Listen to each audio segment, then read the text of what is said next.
What if the biggest threat to performance in your organization isn't strategy, talent, or market conditions, but the culture itself? Not as a concept, neurological, structurally, at the level of how your people's brains actually function under the conditions you have created. That's not a metaphor, that's science. Today's guest has spent over 25 years studying the brain, cutting through the hype, the pseudoscience, and the corporate wellness theater to get to what the research actually says. Dr. Irena O'Brien is a cognitive neuroscientist, founder of the Neuroscience School, and one of the most rigorous voices translating brain science into practical evidence tools for real world performance. And today we are going somewhere most leadership conversations don't dare to go. What is your company culture doing to your people's brains? Is it building capacity or quietly destroying it? Because chronic stress, psychological threat, and cognitive overload don't just feel bad, they rewire the brain. And that has consequences for every decision, every team dynamic, and every performance metric you care about. If you lead people, this conversation will change how you see your culture. Irena, welcome to the Growth Hacking Culture Podcast. It's a pleasure to have you. Well, it's such a pleasure to be here and meet you, Ivan.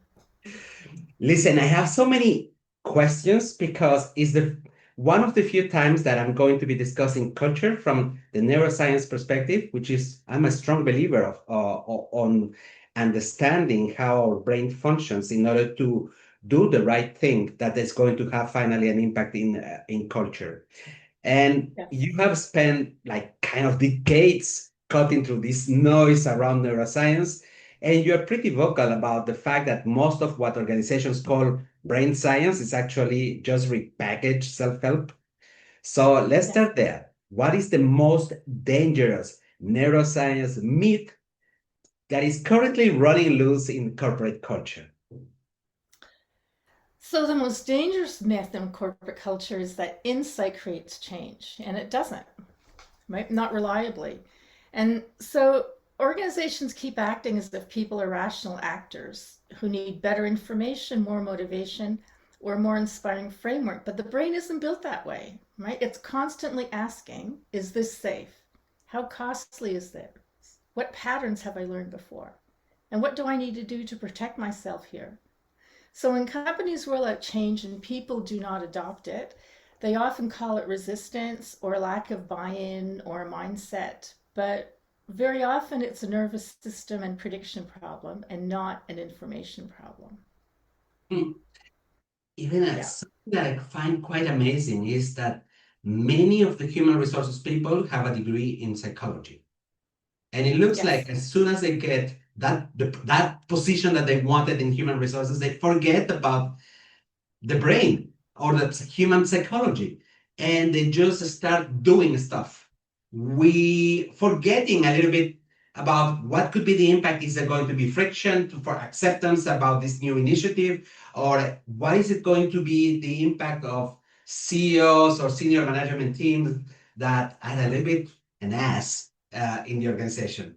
How comes? What have you observed in all your experience? Do they really forget about psychology, or is it fear that leaves them in the side without in silence without saying what they think? I think it's because most psychologists have not learned very much brain science. Right? So there is psychology, but then there is also neuroscience and they are related. But the thing about a neuroscience is how it looks at the brain. So the purpose of the brain is survival, right? It's to keep us safe and it's to keep us growing. Mhm. It is not for thinking, it's not for feeling, it's not for any of those things. It's just to keep us alive. And the latest thinking, and when I mean thinking, it's theory, right? So the latest theory is that the purpose of the brain is allostasis, and allostasis is predicting our energy needs, and that is the purpose of the brain. And so psychologists who are not trained in neuroscience don't know this, or most don't know this. And so they're still operating from thinking and feeling, whereas the purpose of the brain is much more basic than that. Hmm. It's biology. Really, that astonished me. I thought that when you study psychology in university, you need to understand the basics of what makes the brain adopt a change or not. I thought that was a little bit one of the basics. So what you're telling me is that in the standard curricula, this is not included. It could be optional, but not included. I'm not familiar with the curricula, but I Hmm. know that when I started studying psychology, so I did go into start studying psychology, and then I took in my first semester I took a neurobiology course, and it blew my mind. And Oh. so I finished my undergraduate degree. That was my second one, right? Because I'm also a CPA, a Hmm. chartered accountant. Yeah. So I finished my undergraduate degree with the standard psychology program, and I think at that time, there was no other neuroscience course, but I was so fascinated by the neurobiology that when I went for a PhD, I did it in neuropsychology. Hmm. And so it was very brain-based. Hmm. I have the impression that culture remains sucky, especially because people on the top, let's say the CFO, the COO, the CEO, is thinking culture is soft, performance is about strategy, execution, and accountability. The brain stuff is just some HR fluff. What Yeah. do you say to that person with evidence, not inspiration, what with evidence that he's not right, this person? Because usually this is a business degree person who really don't have the time, let's say, to understand the brain impact. Yeah. So what they need to know is that strategy really and execution aren't happening in a disembodied business universe. They're being carried out by human nervous systems, right? So I'm going right back to biology here. Mm. And so execution depends on attention, judgment, learning, communication, all these things that we expect people to do. But those are brain functions. And we have good evidence that chronic stress impairs exactly those capacities, including working memory and cognitive flexibility. So culture isn't human relations fluff, right? It's part of the performance environment. Hmm. So if that CEO up there is believing that if you are well paid, you also have to take care of your health, but do it at home. Not don't do it. It's not our responsibility in this organization. Uh, i- is there some truth? Can we take care of ourselves at home? Can we heal from all this pressure at work? Only working from home because we are well paid, we have a good salary, we have certain stability, and we have our brain creating these prisons telling us you need financial stability, otherwise your wife, kids are not going to be with you. So, when a workplace is psychologically unsafe, right? And psychologically unsafe is when we're just demanding too much from people, where we're not respecting their boundaries. And I would say that many organizations are psychologically unsafe, right? And so, when a workplace is psychologically unsafe, the brain starts coding it as a social threat. And so then people become more vigilant, more self protective, and less cognitively flexible. And so their attention shifts toward monitoring risk because now the organization is risky and the prefrontal functions needed for good judgment and learning and speaking up get compromised. And over time, and the memory systems start linking visibility with danger. And over time, that repeated low grade activation becomes biologically expensive. And that's why unsafe cultures do not make people feel bad. They also make organizations less intelligent. And so this is really a nervous system issue. And in psychology, so unsafe environments are not just thinking differently, their whole system is regulated around anticipated threat. So that's what the employees are focused on while they're working, is on the anticipated threat, because the organization or their working culture is just not safe. So you can see, or can you see? And so in effect it creates a lot of stress, right? And when we're stressed, we have less access to our prefrontal cortex, which is Hmm. all the executive functions and all these functions that organizations expect you to carry out, because your brain is focused on the threat.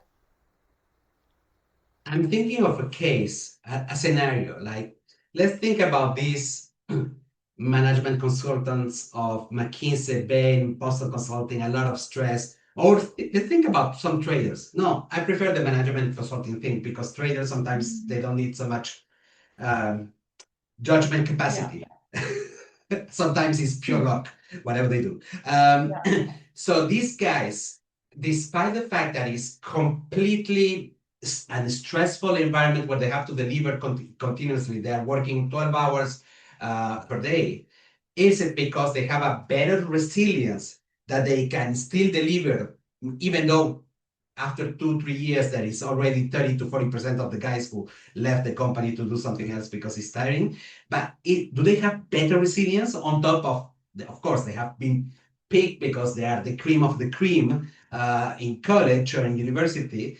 Um, do they have better resilience to recover out of the all of this stress? You just answered your question, Ivan. They leave after 3 to 4 years. Yeah, that's right. That's right. Yeah. Most of You them you leave. can't keep working in that highly stressful environment without paying a cost. And there will be a cost. I mean, there are all kinds of health issues with chronic stress, right? Long-term chronic stress. But even more immediate issues when you're, yeah, even more immediate issues. So you're talking about high performers, right? Because these people are high performers, Mm, right? yeah. And so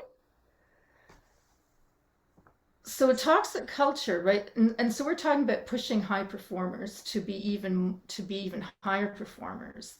And so a toxic culture predicts turnover more strongly than pay. And that's according to an MIT Sloan report. And that means that uh, culture is not a side issue. It really is the cost driver. Mm, Yeah. indeed. So they are paying a cost. Mm. One thing that strikes me very often is that companies, Yeah. despite learning and development people, consultants who are complaining about the investment, these companies are still investing billions in leadership development, resilience training, mindfulness programs, and yet burnout rates keep climbing. And the thing that I wanted to ask you is that is this problem that because that these interventions lack of neuroscience, or is it because they are treating the symptoms while the culture keeps producing the damage? What is your take? Is it the method of using the intervention to be using the intervention, or is it because we're just treating the symptoms and it's not going to heal anything? I think it's because we're treating the symptoms. You really have to go back to biology, right? And the Mm, purpose of the brain is to keep us safe and to keep us growing. It's not for thinking, it's not for doing the kind of work that people are asked to do. It's to keep us safe and to survive. And so most of the issues that they're pushing people beyond their capacity, right? And I'm talking about energy capacity. Right. So mm, life is about energy and it ebbs and flows.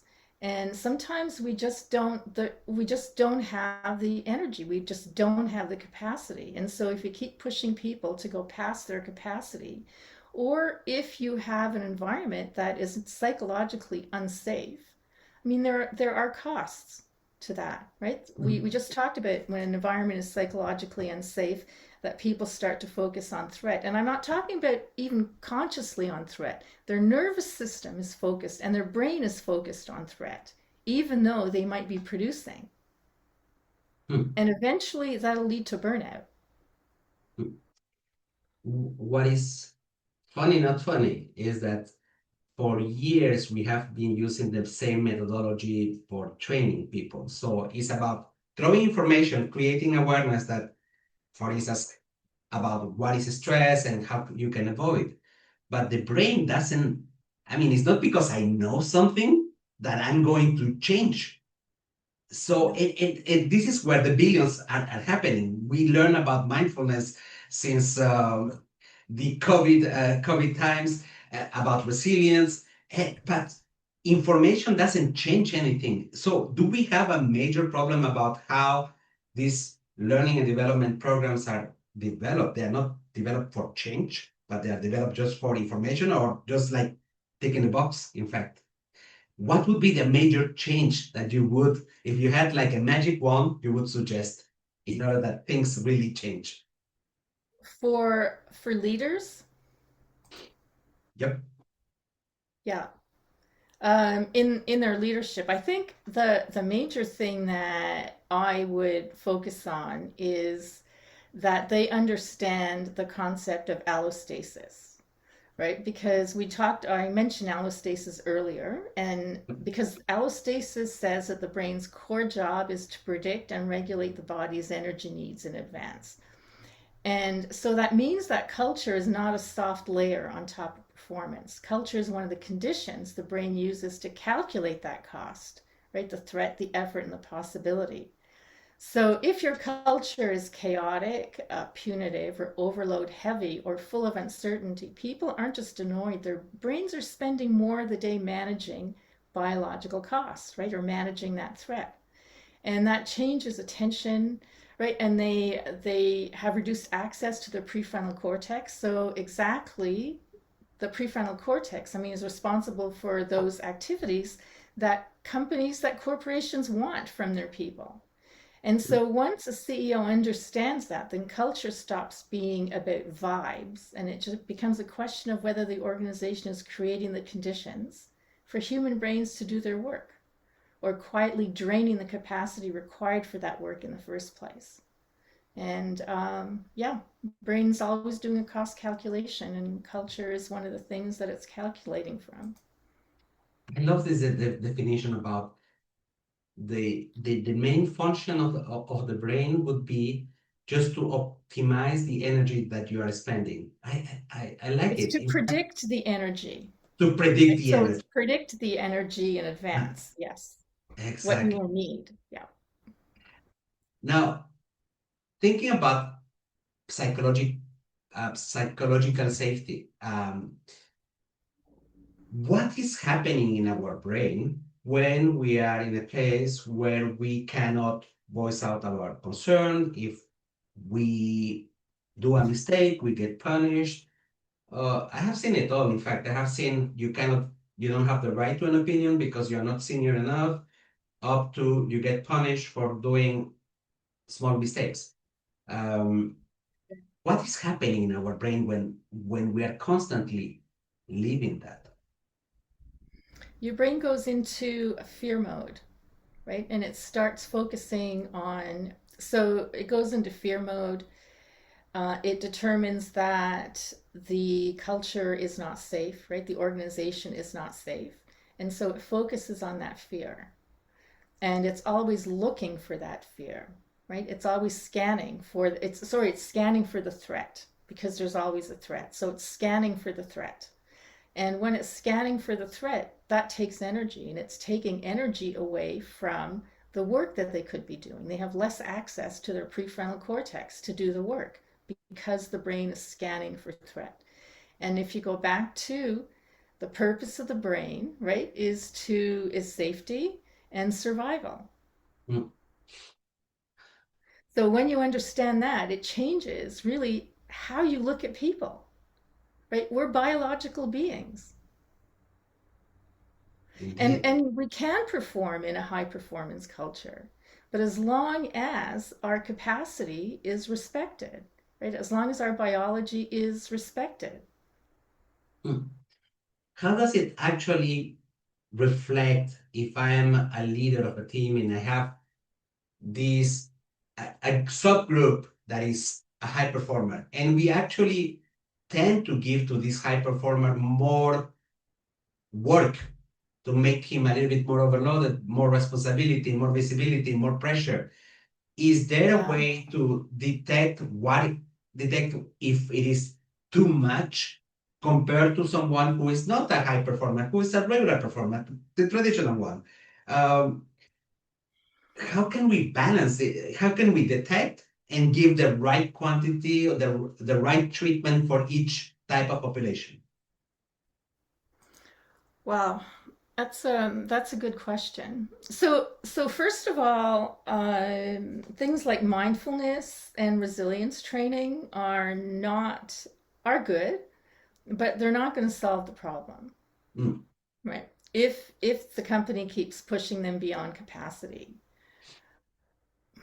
I think that you have to ask the individual, right? Because we're all individuals, and so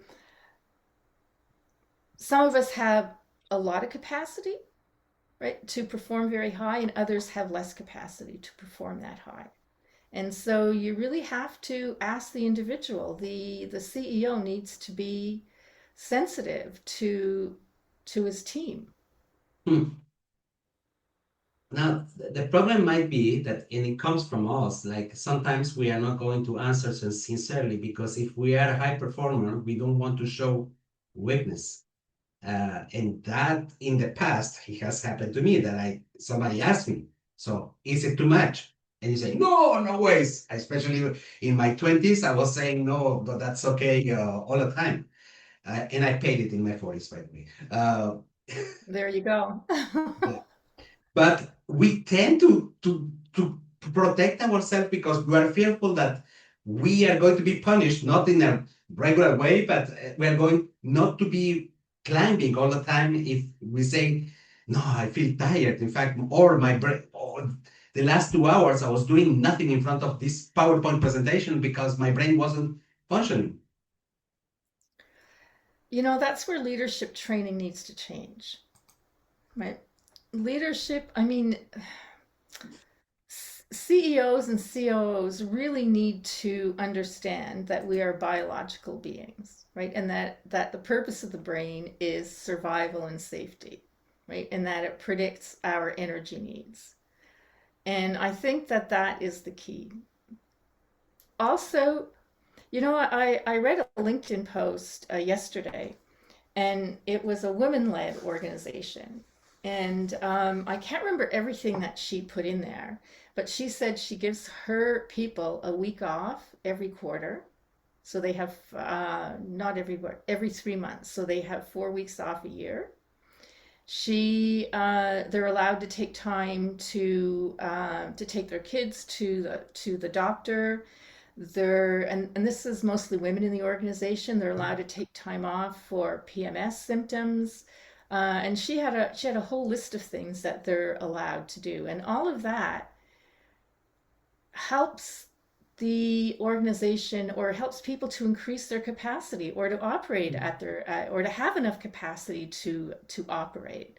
So it's really the culture that needs to change. So she's not asking her people to come to her and say, oh, I just don't have the capacity. She's already planning for that. I love that.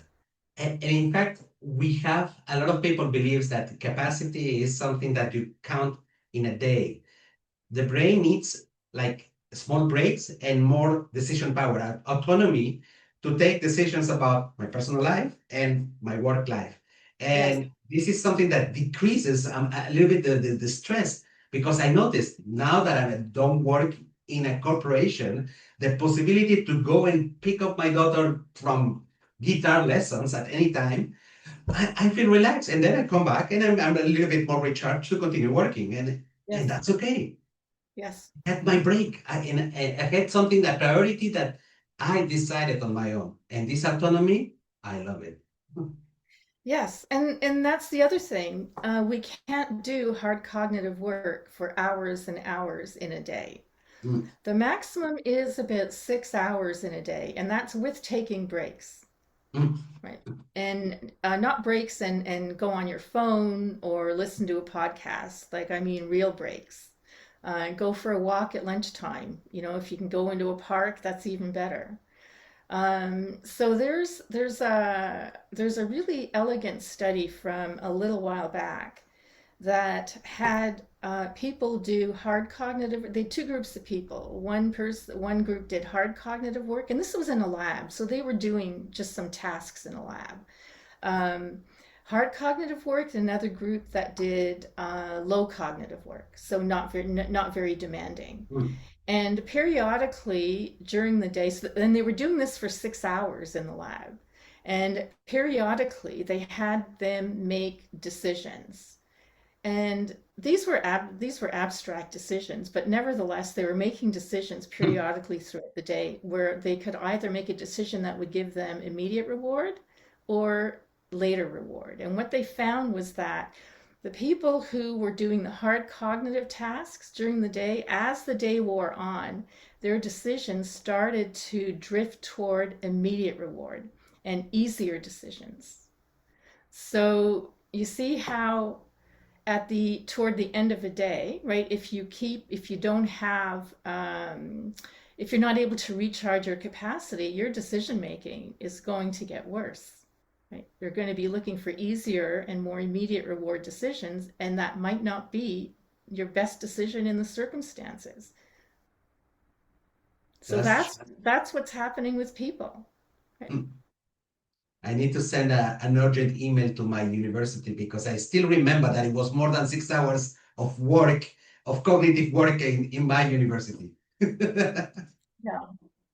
Well, so how I organize my day is, and then you want to be in a corporate environment, and I know it's more difficult, but recognize or be aware of when your highest energy time is. I'm a morning person, so I start work at 7 o'clock in the morning because I'm an early riser, and all my hard cognitive work is done by noon. Mm. And if it's not done by noon, it's not going to get done in the afternoon because my brain is tired.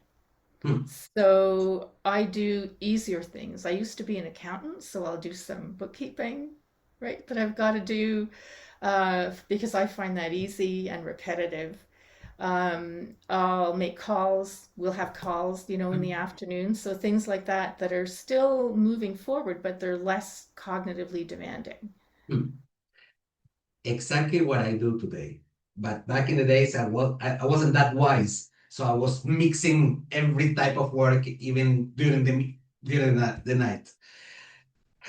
So I think what that says is that if organizations could allow people to organize their time around when they are have most energy, then they would be more productive. And that's why working from home has been really good for a lot of people. I mean, they get their work done fast because they can work whenever they want. And so they are tending to do that work when they have the highest amount of energy. I mean, my daughter does that, she says she can't, yeah, she gets her work done in a few hours. Mm.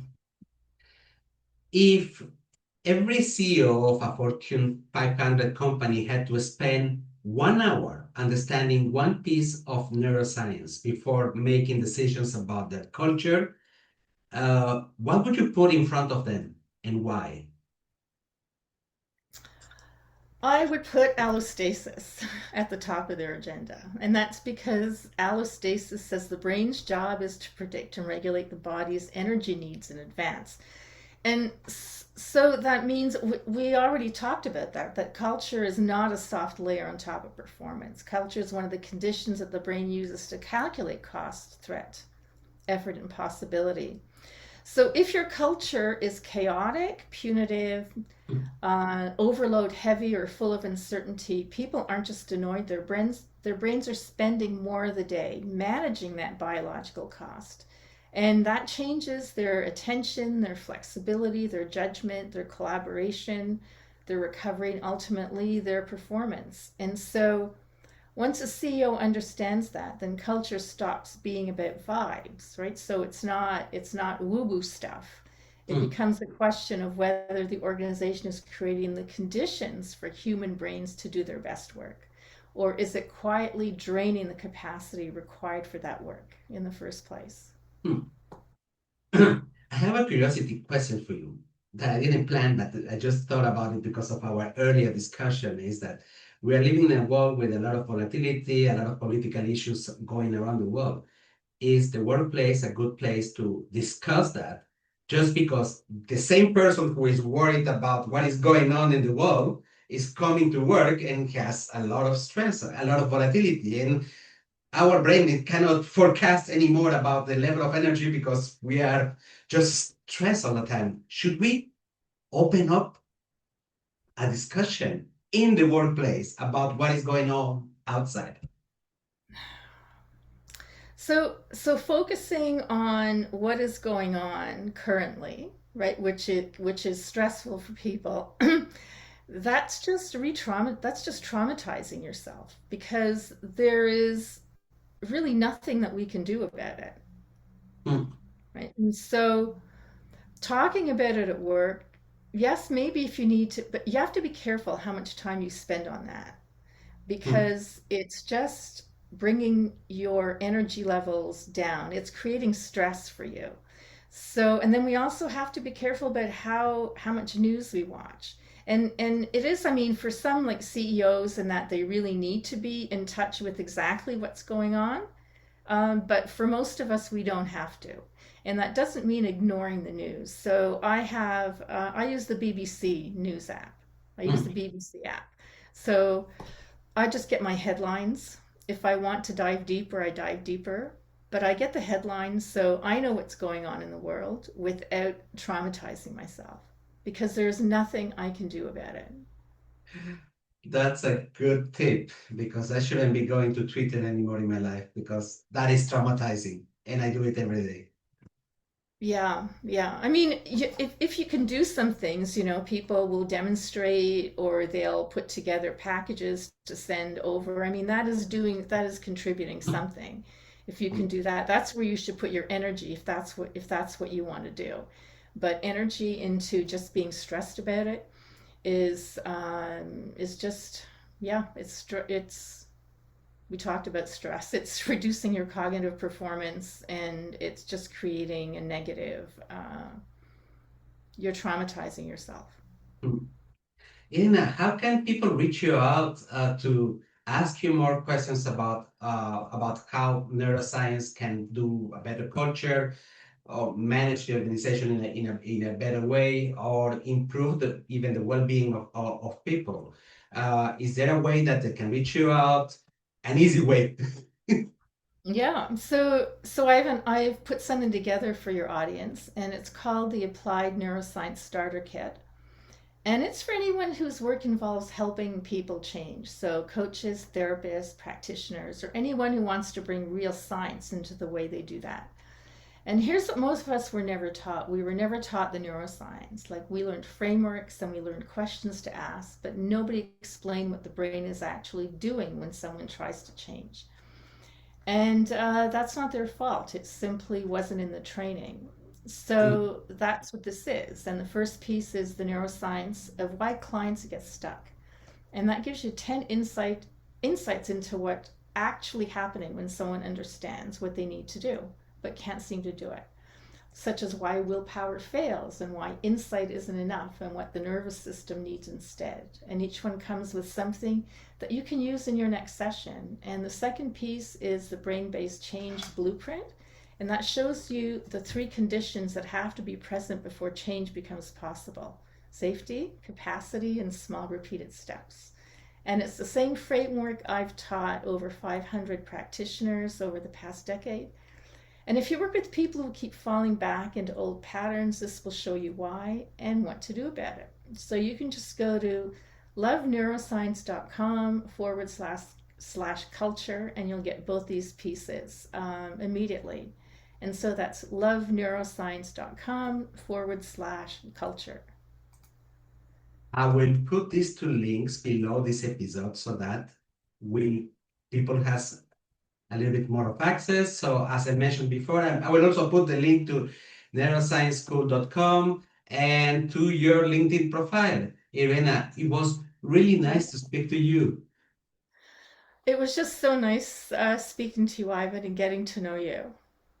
Thank you for Sure. inviting me. It's because I'm so passionate. I wish I had the knowledge that you have about neuroscience. I try to catch up. The cool thing is that I have it easy because I have the impression that neuroscience has become more accessible in the last 5 years. I still remember that maybe 10 years ago I tried something to read about it and I didn't get it. So, and Yeah. last years it has been amazing because people who doesn't have all the background can easily understand it. People are, authors are there to also to make it accessible, simple to and practical to use. And this is good. This is good. We have a good time for neuroscience. Exactly. Thank you, Rena. Have a lovely, lovely day. Thank you. You too, Ivan.